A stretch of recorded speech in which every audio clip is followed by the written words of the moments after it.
Hello students, how are you? I hope you will be also fine. I am Ram, the grand online educational platform पर आपका स्वागत करते हैं।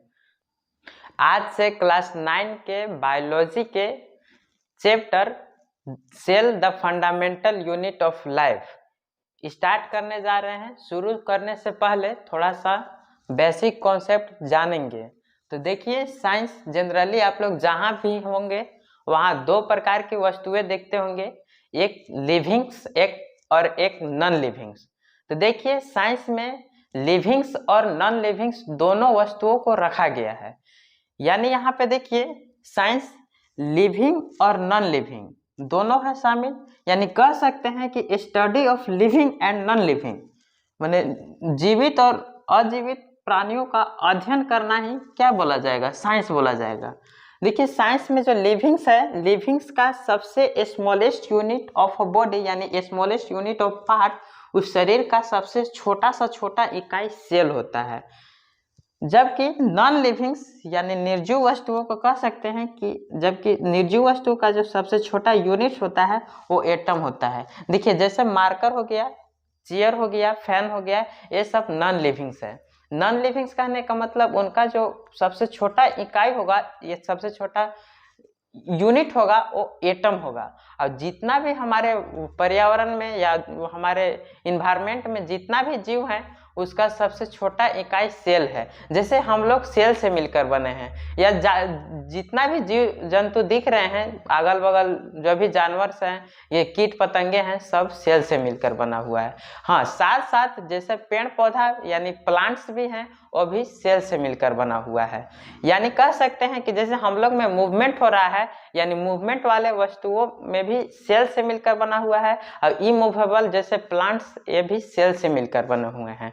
तो देखते हैं इसके बारे में आगे। तो देखिए, नॉन लिविंग्स में जो है आगे जो है सेल्स बायोलॉजी में पढ़ना है। तो देखिए, बायोलॉजी जानेंगे कि बायोलॉजी आखिर होता क्या है। तो बायोलॉजी देखिए, बायो दो शब्दों से मिलकर बना हुआ है। देखिए, बायोलॉजी दो शब्दों से मिलकर बना हुआ है। पहला है बायो, दूसरा है लॉजी। देखिए, बायो का मतलब होता है लाइफ, लॉजी का मतलब होता है स्टडी। यानी कह सकते हैं कि लाइफ के बारे में जिसमें अध्ययन करेंगे उसी को तो बायोलॉजी बोलते हैं। फिर आगे देखते हैं। अब देखते हैं नॉन लिविंग्स में जो है, जैसे ये है मार्कर है, चेयर है, कुर्सी है और अनेक निर्जीव वस्तुएं हैं, वो सब के बारे में अध्ययन करना क्या कहलाएगा, तो वो सब नॉन लिविंग में हो जाएगा। अब इसमें दो फैक्टर्स को, दो प्रकार के साइंस को रखा गया है, एक फिजिकल साइंस रखा गया है और दूसरा केमिकल साइंस। इसमें भी जो जितना भी नॉन लिविंग्स वस्तुएं हैं इसमें अध्ययन किया जाएगा। जितना लिविंग्स है, जितना पृथ्वी पर लिविंग्स है उसमें बायोलॉजी का अध्ययन किया जाएगा। अब इसके आगे जो बायोलॉजी है, अब जानेंगे कि आखिर बायोलॉजी के फादर कौन है। Who is the father of biology, biology के पिता कौन है। देखिए, एरिस्टोटल है। एरिस्टोटल इंग्लिश में है, हिंदी में है अरस्तु। देखिए, क्वेश्चन भी आता है कि बायोलॉजी के पिता कौन है। तो देखिए, बायोलॉजी का पिता अरस्तु हैं। क्या है? अरस्तु, यानी इसको इंग्लिश में एरिस्टोटल बोलते हैं। एरिस्टोटल देखिए, ये इंग्लिश नाम है इसलिए एरिस्टोटल है, और इसको हिंदी में अरस्तु बोला जाता है। अब देखिए, बायोलॉजी दो प्रकार के होते हैं। अब देखते हैं कौन कौन सा पार्ट होता है। पहला होता है बोटनी और दूसरा होता है जूलॉजी। देखिए, बोटनी में उस ऑर्गेनिज्म को रखा गया है, उस लिविंग ऑर्गेनिज्म को रखा गया है जिसमें मूव ना होता हो, मतलब इमूवेबल हो। जैसे प्लांट हो गए, जितने भी पेड़ पौधे हैं, जितने भी प्लांट्स हैं, वो एक स्थान पे रहते हैं, उसमें भी ग्रो होता है। ऐसा नहीं है कि प्लांट जो हैं उनमें मूवेबल नहीं होता है इसलिए वो निर्जीव हैं, ऐसा नहीं है। उनमें मूव नहीं करते हैं, लेकिन वो जो है उनमें ग्रोथ होता है, इसलिए उनको लिविंग में रखा गया है। देखिए, प्लांट्स, जितने भी प्लांट्स है, वनस्पति यानी पेड़ पौधे के बारे में अध्ययन करना ही बोटनी कहलाएगा। और जूलॉजी में जो है, जो जूलॉजी में एनिमल्स, जितने भी जीव जंतु हैं उसके बारे में अध्ययन करना जूलॉजी कहलाता है। क्या कहलाता है? जूलॉजी। जूलॉजी को हिंदी में जंतु विज्ञान बोला जाता है, बोटनी को वनस्पति विज्ञान। तो देखिए, अब जानने का प्रयास करेंगे कि बोटनी का फादर कौन है, who is the father of botany, botany के पिता कौन है। देखिए बोटनी के जो पिता हैं वो थियोफ्रेटस है। क्या है, थियोफ्रेटस। और जूलॉजी का जो है फादर ऑफ जूलॉजी वो एरिस्टोटल है। याद कीजिएगा, बायोलॉजी का जो फादर है वह यही है, जूलॉजी इनका भी यही है, याद रखिएगा।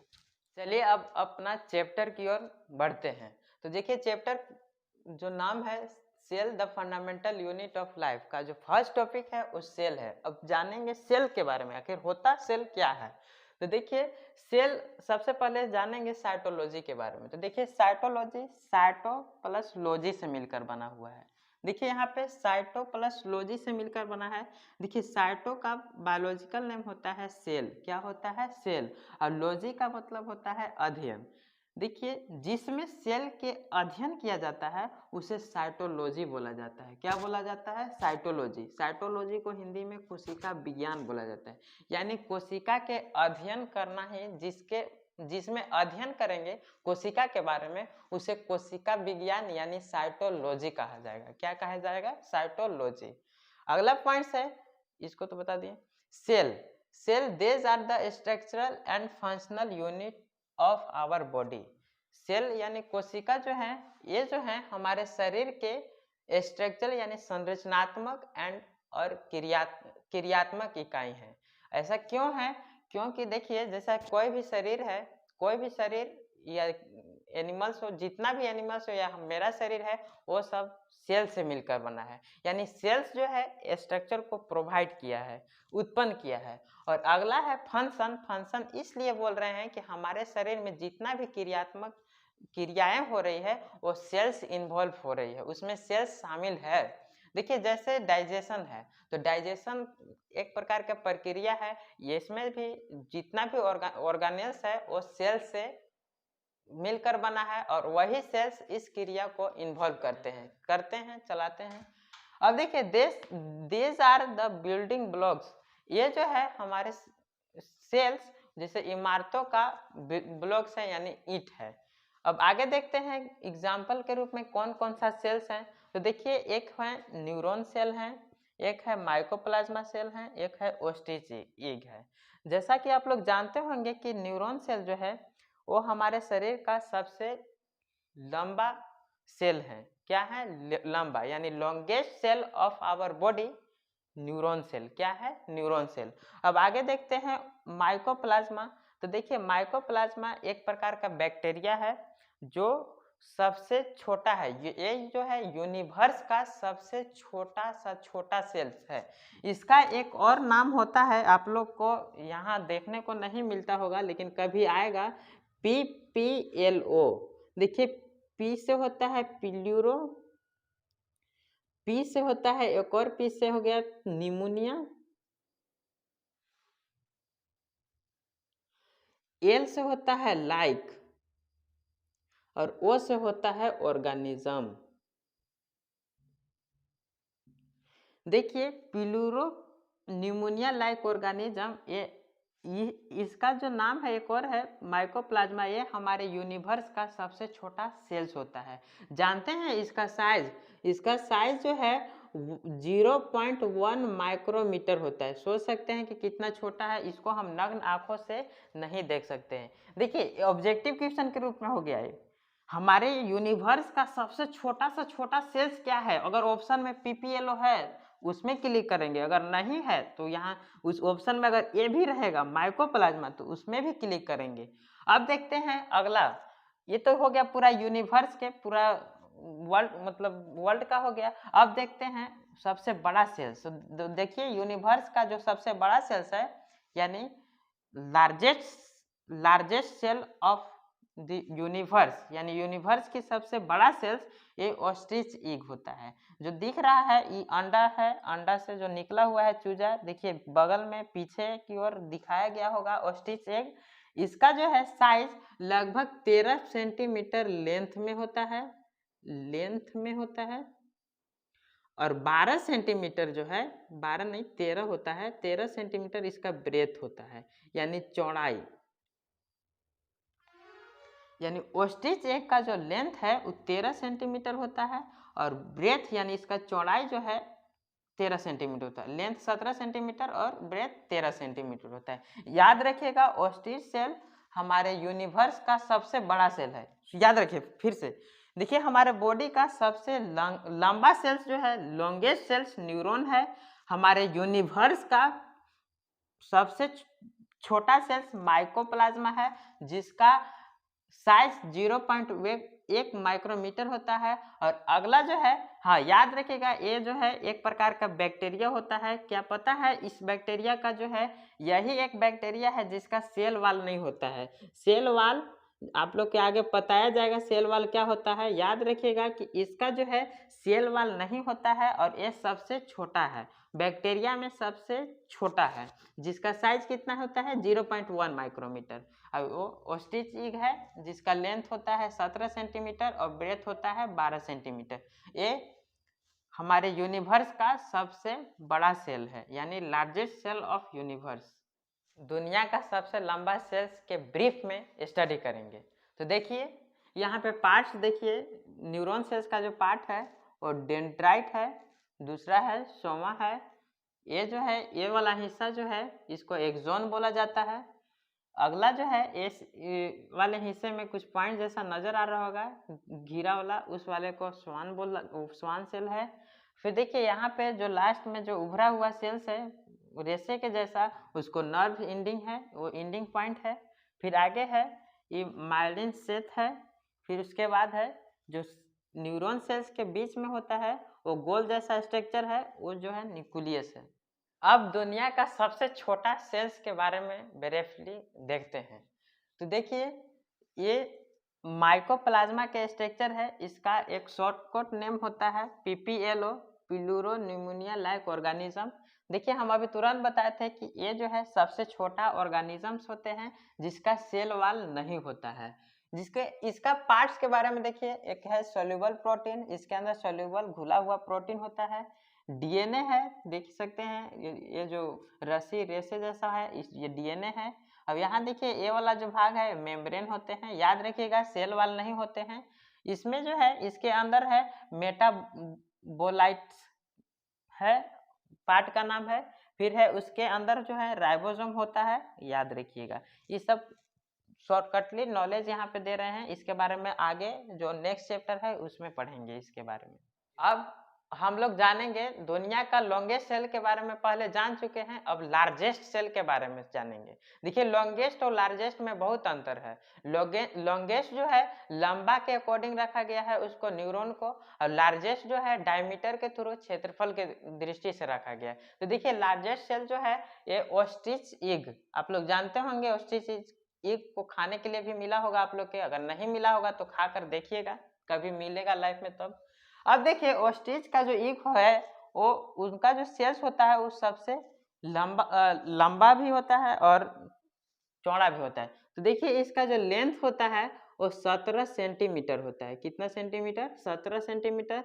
और इसका जो चौड़ाई है, ब्रेथ है, इसका जो चौड़ाई है वो 13 सेंटीमीटर है। ये याद रखिएगा, याद करने वाला चीज है।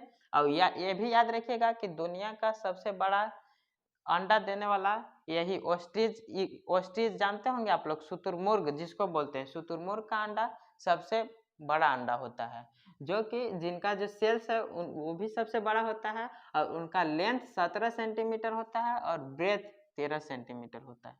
अब हम लोग जानेंगे हमारे शरीर का सबसे छोटा सेल्स कौन है। तो देखिए हमारे शरीर का सबसे छोटा सेल्स स्पर्म है। क्या है? स्पर्म। कभी सुनते होंगे स्पर्म का दूसरा नाम जो है मेल गैमेट है, मेल गैमेट। देखिए मेल गैमेट जो है हमारे शरीर का सबसे छोटा सेल्स है, जिसको क्या नाम है? स्पर्म है। देखिए ये स्पर्म का फिगर है, कुछ पार्ट भी दिया हुआ है। देखिए प्लाज्मा मेम्ब्रेन है, उसके बाद है एक्रोसोम है, उसके बाद देखिए यहाँ पे अंदर वाला हिस्सा है न्यूक्लियस कंटेनिंग क्रोमोसोमल मटेरियल है। उसके बाद है नेक, यहाँ पे है, इस वाले हिस्सा को नेक बोलते हैं। उसके बाद है मिडल पिक, उसके बाद है माइटोकॉन्ड्रिया, वो भी एनर्जी सोर्स फॉर स्विमिंग। यानी ये जो है माइटोकॉन्ड्रिया, आगे हम बताएंगे, इस सेल्स के ऑर्गेनेल्स हैं, सेल्स के अंदर पाए जाने वाले कोशिकाएं हैं जो सेल्स को एनर्जी उत्पन्न करने का काम करते हैं, एनर्जी प्रोवाइड करते हैं।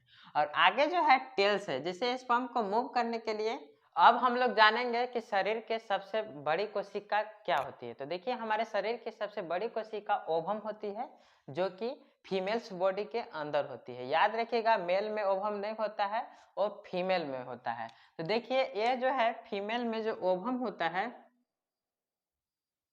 इस ओवम को फीमेल गैमेट बोला जाता है। क्या बोला जाता है? Female gamete. याद रखिएगा, फीमेल गैमेट ओवम होता है, जो कि हमारे शरीर की सबसे बड़ी सेल्स होती है। क्या होती है? सबसे बड़ी सेल्स, जिसका यहाँ पे दिया हुआ है स्ट्रक्चर, जो कि उनका पार्ट यानी बॉडी पार्ट्स भी दिया गया है। कि कोरोना रेडिएटा है, उसके बारे में भी बताया जाएगा आगे। फिर साइटोप्लाज्म है, उसके बाद उसके अंदर न्यूक्लियस है, न्यूक्लियस देखिए यहाँ पे है। उसके बाद है जोना पेलुसिडा, यहाँ पे दिया हुआ है। ये सब इस ओवम का पार्ट है। आज लेक्चर नंबर 1 समाप्त होता है। That is promise to you. अगला लेक्चर के लिए आप लोग तैयार रहिएगा, देखिएगा, देखना ना भूलिएगा। देखिए यहाँ से बहुत सारे अभी क्वेश्चन नहीं बताए हैं, यहाँ तक बताए हैं, उसके बारे में अभी क्वेश्चन की ओर नहीं गए हैं।